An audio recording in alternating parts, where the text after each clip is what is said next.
Havana cafe and লাউঞ্জে আমরা অভিযান করি। এখানে 4.5 কেজির মতো আমরা সীসা পাই এবং হুক্কা পাই 6টি, কয়লার প্যাকেট পাই আপনারা দেখছেন 10 কেজির মতো, 10 কেজি। তারপর সীসা সেবনের উপকরণ 2 বস্তা আমরা পাইপ পাই, এই যে এরকম ধরনের পাইপ আমরা দেখছেন।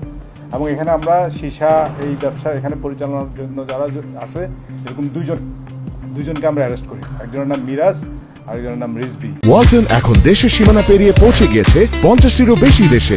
ওয়ালটন, ঘরে ঘরে বিশ্বজুড়ে। আপনারা এখানে দেখতে পেয়েছেন যে একটা গোপন চেম্বার করে তার সেখানে লুকিয়ে রেখে কিন্তু এই সীসার কার্যক্রম তারা পরিচালিত করছিল। এটা আইন শৃঙ্খলা বাহিনীকে যাতে ফাঁকি দেওয়া যায়, কিন্তু আমাদের প্রপার গোয়েন্দা নজরদারি থাকার কারণে কিন্তু আমরা সেগুলো জব্দ করতে সক্ষম হয়েছি।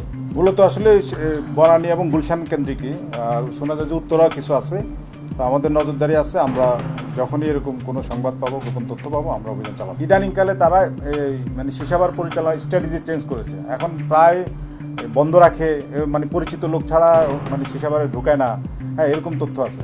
বা অনেক সময় তাদের আপনি দেখেন সিসি ক্যামেরা, তাদের নেটওয়ার্ক দেখেন, রাস্তা থেকে শুরু করে এভরি তাদের ইয়ে আছে, যার ফলে কোনো আইন শৃঙ্খলা বাহিনী বা একসাথে যান আমাদের তো গাড়ি নিয়ে আসি বা ইয়ে নিয়ে আসি, তখন তারা টেপে হঠাৎ করে বন্ধ করে দেয়। এবং আমরা এখানে তালা কেটে আমরা ঢুকেছি। আপনারা দেখবেন যে কলাপসিবল গেট ছিল, সেটা ভেঙে তারপরে আমাদের প্রবেশ করতে। আবার আমরা এরকমও খবর পেয়েছি যে আমরা অভিযানে যাব, মানে রেডি হচ্ছি, এই সময় খবর আবার আমাদের তো লোকজন গোয়েন্দা তথ্য থাকে, বন্ধ করে সব পালায় চলে গেছে। আমাদের যে এই যে অব্যাহত অভিযান, এটারই আগে যেভাবে ওপেন ছিল, আপনি এখন যান নাই, অনেক কমে গেছে।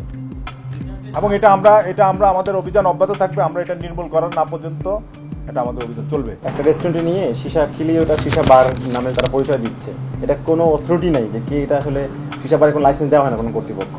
তো সেক্ষেত্রে হচ্ছে আমাদের তথ্য মতে বিভিন্ন সময় দেখা যায় কেউ বন্ধ করছে, চালু করছে, বাট 16 থেকে 17টি আমাদের লিস্টেড আছে, যেগুলোতে আমরা বিভিন্ন সময় অভিযান করেছি এবং আমাদের অভিযান অব্যাহত থাকবে।